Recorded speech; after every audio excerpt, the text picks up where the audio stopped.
हाय, good morning, नमस्कार. मी स्नेहा कोगदे फॅमिलीमध्ये पुन्हा एकदा तुम्हा सर्वांचं खूप सारं स्वागत करते. कसे आहात तुम्ही सर्वजण? आशा करते तुम्ही सर्वजण मस्त मजेत आणि भरपूर आनंदात असाल. किती फ्रेश दिसते आहे बघा मी आज. कारण म्हणजे रात्री मी 9ला झोपी गेले होते आणि आता जवळपास 7 वाजलेत. आत्ता मी उठले आणि त्यामुळे खूप छान झोप झाली माझी आज. म्हणून मला खूप फ्रेश वाटतं आहे आणि चेहराही बघा कसा टवटवीत दिसतोय. खरंच झोप होणं किती महत्त्वाचं आहे बघा. एरवी मी सकाळी सकाळी उठले ना की डोळ्याखाली असं म्हणजे जाड जाड फील होतं. सुजलेलं जरी नसलं ना तर असं वाटतं आपले डोळे जर आत गेलेत, चेहरा सुजला आहे. पण आज अगदी मस्त फ्रेश वाटतं आहे मला. चेहराही म्हणजे सूज नाही, काही नाही काही नाही, छान दिसतो आहे. आणि चला गॅस आधी क्लीन केला मी. आता पाणी ठेवलं इथे आणि आता ना ही सवय झाली माझ्या बॉडीला. सकाळी सकाळी थोडं जे आहे गरम पाणी लागतं मला प्यायला. आणि आता ना कंटाळा येत नाही. कोणतंही रुटीन बघा जेव्हा आपण सतत फॉलो करतो ना की हळूहळू त्या गोष्टीची आपल्याला सवय होते. आणि आता मला अशी सवय झाली ना, म्हणजे कितीही कामं असले, घाई गडबड असली तरी माझा हा सकाळचा जो रुटीन आहे तो मी स्किप करत नाही. निंबू घ्यायसाठी फ्रीज ओपन केलं. हा आंब्यांचा असा स्मेल येतोय की काय सांगू. पण लगेच मन बोललं मोह माया से दूर रहू बालिके. कारण एक विचार येऊन गेला की राहू दे आज निंबू पाणी नंतर पिते, आधी आंबाच खाऊन घेऊ की काय. पण सकाळी सकाळी काही मला आंबा खाणं परवडणारं नव्हतं. म्हणून मस्त माझं गरम पाणी आणि निंबू तेच मी पिते.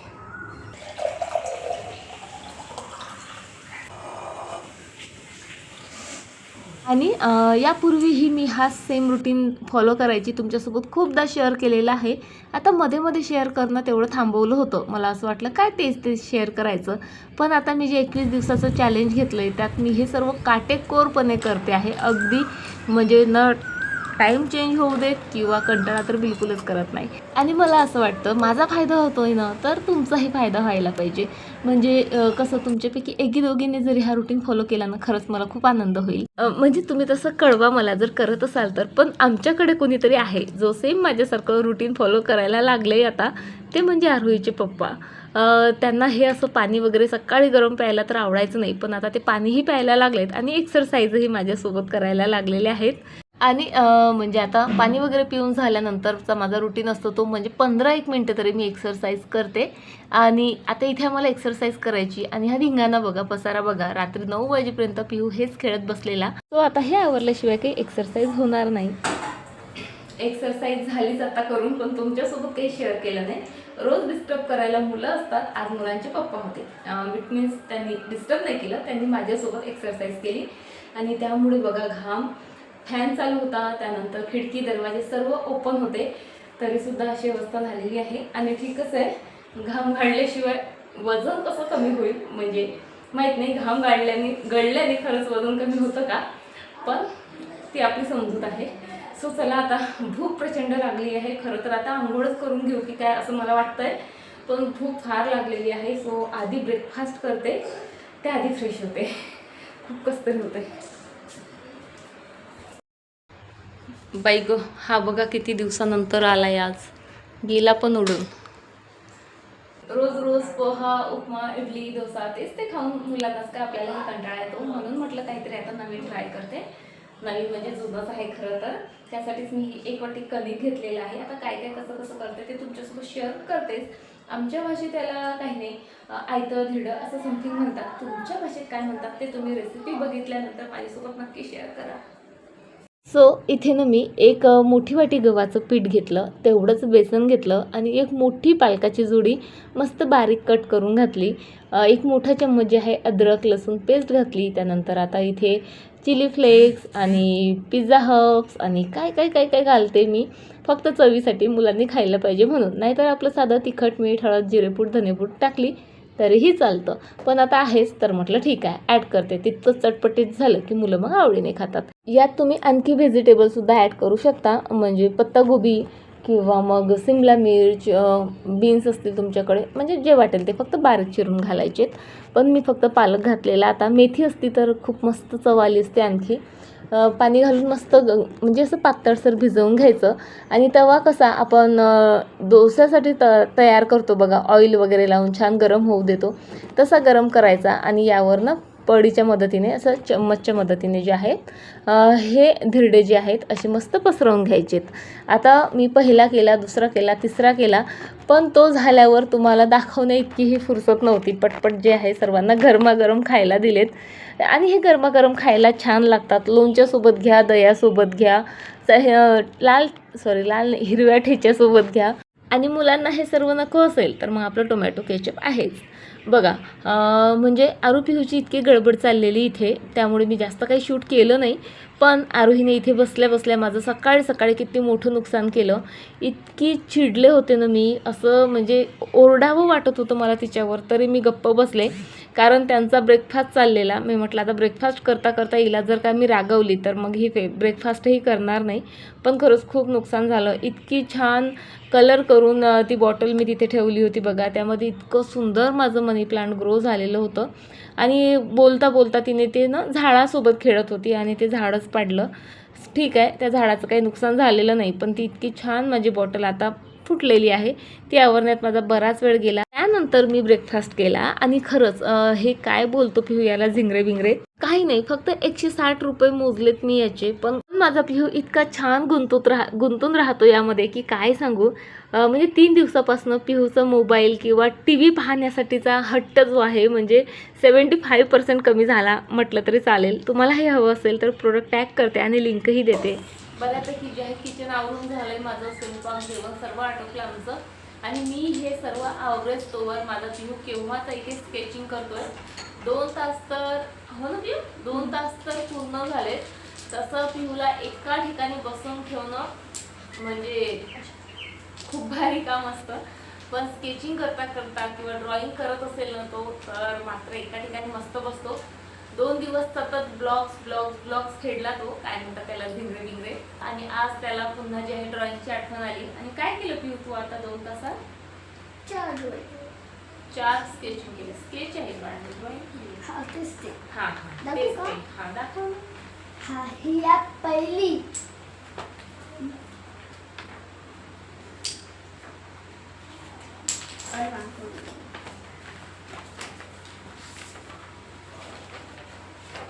ही आहे दुसरी, ही आहे तिसरी आणि ही आहे चौथी. ला तुम्ही करतो का आधी जेवण करतो बाळा? असं असतं बघा माझ्या पिहूचं. एखादा टास्क दिला तर तो कम्प्लीट झाल्याशिवाय त्याला तहान भूकही लागत नाही. केव्हाची त्याला बोलते हे जेवण कर, पण त्याला हे कम्प्लीट करायचं होतं. पूर्ण नरोटो आणि नरोटोची पूर्ण फॅमिली फ्रेंड सर्व त्यांनी इथे स्केच केलेलं आहे. छान केलं स्केच, माहिती आहे का. म्हणजे मला अपेक्षा नसते का पिहू एवढं छान करेल. पण पहिलं दुसरं जरा गडबडतं, पण त्यानंतर पिहू छान स्केच करतो. आणि आमच्याकडे अशा कितीतरी बुक्स आहेत ज्या काही स्केचिंगनं भरल्यात, काही पेंटिंगनं भरल्यात. आता यानंतर काय करायचं आहे पिहू आपल्याला? आता ब्लॉक्स खेळायचे. ठीक आहे, भरपूर दिवसानंतर अशी डब्बाभर साखर मी वर काढलेली आहे. आणि ही साखर माहिती आहे का, दिवाळीच्या किराण्यात जी आणली होती ना तीच. त्यानंतर आमच्याकडे साखर आलेलीच नाही, तीच आम्ही पुरवून जे आहे खातो आहोत. म्हणजे दिवाळीला जे गोड पदार्थ बनवायला यूज झाली तीच. आणि त्यानंतर डायरेक्टली जे आहे मग पिहूला कुल्फी, आईस्क्रीम वगैरे जे काही बनतंय त्यामध्ये साखर जाते. एरवी साखर तशी आम्ही फार कमी कन्झ्युम करायचा जो आहे प्रयत्न करत असतो. सो यामध्ये भरपूर दिवस झाली फक्त 2 ते 3 चम्मच साखर होती. पण काय झालं त्यामध्ये ना, त्या पाद्र्या मुंग्या नसतात का, त्या झाल्या होत्या. आणि खूप घाणेरडा वास येतो त्यांचा, म्हणून आमच्याकडे तर त्याला पाद्र्या मुंग्या म्हणतात, ज्या छोट्या छोट्या लाल लाल असतात बघा. म्हणून होती तेवढी साखर मी फेकून दिली. हा डब्बा मस्त घसला. आणि आता यामध्ये एवढी सर्व साखर काढायचं कारण म्हणजे आता मी चिवडा बनवणार आहे. त्यासाठी मी गंज म्हणजे जे पातेले लागतात ते काढलेत, वॉश केलेत आणि ठेवलेत. कारण ते वर असतात, त्यावर प्रचंड धूर बसलेला असतो. सो ते वॉश केलेत. तेव्हाच मला क्लिक झालं की आता चिवडा बनल्यावर स्नेहा ठेवशील कुठे. सो रॅकमधले डबे मला त्यासाठी रिकामे करावे लागले. एक साखरेचा डब्बा होता, त्यामध्ये फक्त एवढीच साखर होती. सो तो रिकामा केला, तो घसला. आणि म्हणून जे आहे मग ती साखर मला यामध्ये पूर्ण काढावी लागली. आता काढली साखर, पण टेन्शन एकच आहे की आता 2-3 चम्मच साखर होती, त्यामध्ये त्या मुंग्या झाल्या. सो मी टाकून दिली. पण आता ही किलोभर साखर आहे, यामध्ये मुंग्या झाल्या तर मी काय करणार, म्हणून एक छोटीशी टीप आहे तुम्हाला हे सांगते, जी दरवर्षी मला खरंच खूप खूप फायद्याची ठरते. किती क्यूट आहे बघा, जे स्लाईम येतं बघा मुलांचं खेळायचं, सो त्याचं जे आहे होतं हे, सो त्याला मी मस्त असं कलर वगैरे करून त्याचा बनवला पंपकिन. आणि यामध्ये असतात माझ्या लवंग. आणि तुम्ही जर साखरेच्या वर ह्या लवंग अशा पसरून दिल्या ना, सो याच्या उग्रवासाने त्यामध्ये मुंग्या होत नाहीत. हा माझा पर्सनल अनुभव आहे आणि माझी आई पण अशीच करत होती, सो तिचंच मी शिकलेली आहे. आणि मी हे बरेच वर्ष झाले हे ट्राय पण करते. खूप छोटीशी टीप आहे पण खूप कामाची आहे. तुमच्याकडेही अशा मुंग्या होत असतील नाही, मला 100% माहीत आहे तुमच्याकडेही अशा मुंग्या होतात. सो ही टीप तुम्ही नक्की ट्राय करा, तुम्हाला हे छान रिझल्ट येईल. चला आता हे एक काम झालं माझं, भांडेही घासून झाले, आता चिवडा बनवायला सुरुवात करते.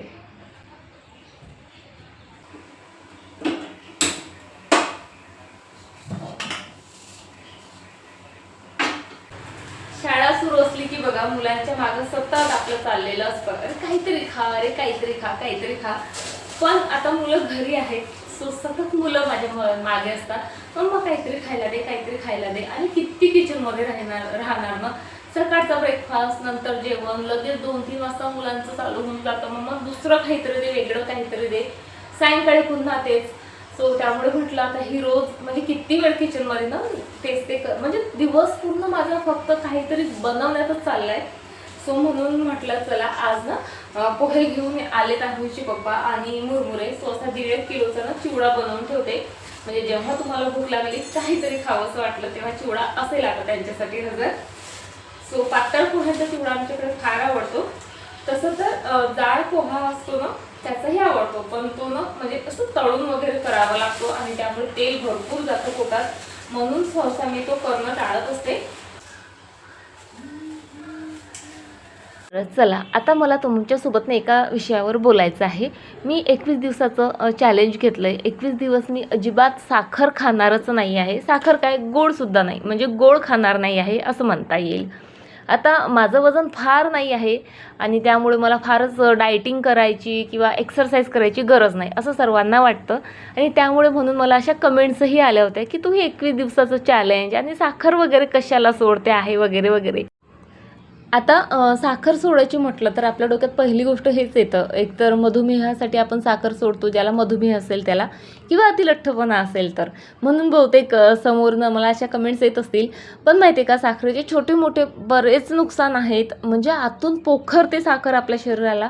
आता मी साखर का बंद केली त्याचं पहिलं कारण, मला ना एवढ्यात फार जडजड वाटतंय बॉडी पोटाभोवती आणि साईड फॅट जरा जास्त वाटतंय. सो मला ते कमी करायचं आणि त्यासाठी जे आहे मी एक्सरसाइज वगैरे स्टार्ट केली आणि त्यासाठी डाएटही गरजेचं असतं. आता डाएट माझं तसं संतुलित आहे, खाणंपिणं व्यवस्थित आहे. साखर किंवा मैद्याचे पदार्थ, मी तळलेले पदार्थ जास्त खातच नाही, त्यामुळे स्ट्रिक्ट डाएट न करता मी फक्त साखर जी आहे ती सोडली. हे होतं माझं पहिलं कारण. दुसरं कारण म्हणजे माझ्या असं वाचनात आलेलं, अति गोड खाल्ल्याने किंवा दिवसातून 2 चम्मच जरी साखर आपल्या पोटात गेली तर त्याचे आपल्या स्किनवर सुद्धा साईड इफेक्ट होतात.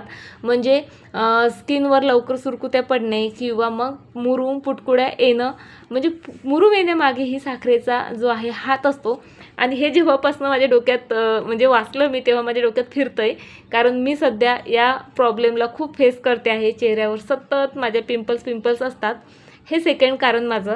थर्ड कारण मी आणखी एक वाचलं की साखर खाल्ल्यामुळे आपले केसही कमकुवत होतात आणि केसांच्याही बऱ्याच समस्या येतात, केस गळणं वगैरे वगैरे. आणि साखर जरी आपल्याला इन्स्टंट एनर्जी देत असेल ना, आपल्याला बघा निंबू पाणी वगैरे पिल्या आपल्याला खूप छान वाटतं, एनर्जेटिक वाटतं, पण माहीत आहे का, साखर तात्काळ आपल्याला एनर्जी जरी देत असेल की तरी थोड्या वेळाने आपल्याला थकवा यायला लागतो. आपली ऊर्जेची जी लेवल असते ती आपोआप कमी होते. सो हे झाले काही कारणं. सोबतच ॲसिडिटी होण्यामागेही साखर कारणीभूत असते बरं का.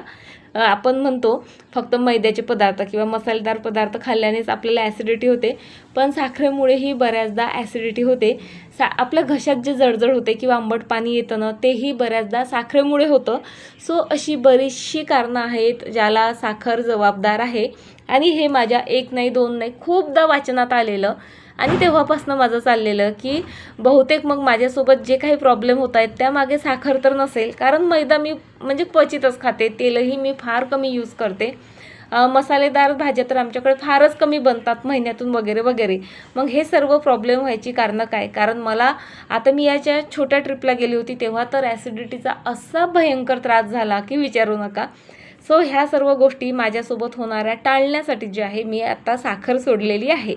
होप सो तुम्हाला तुमच्या प्रश्नाचं उत्तर मिळालं असेल. बरं चला आता साखर पुराण बंद करते. माझा चिवडा इथे बनून तयार आहे. चला उद्या भेटते तुम्हाला. तोपर्यंत स्वतःची काळजी घ्या. बाय.